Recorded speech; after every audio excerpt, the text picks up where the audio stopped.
жерде катары менен 2 манипулятор турат. Биринчиси чыгарылган жылы 2014, пробег 180 километр дейт.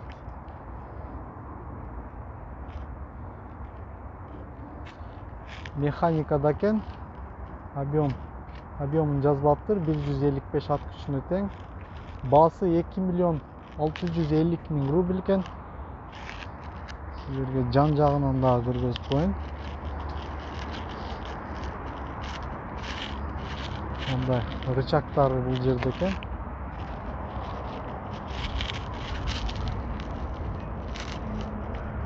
Жаңы манипуляторлар экен.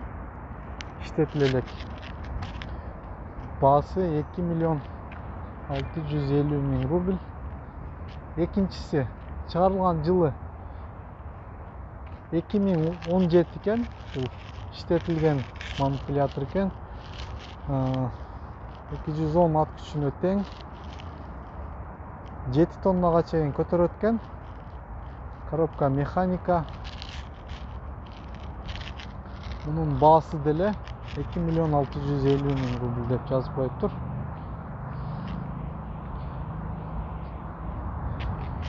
Телефон номерлерин дагы айтып коеюн сиздерге.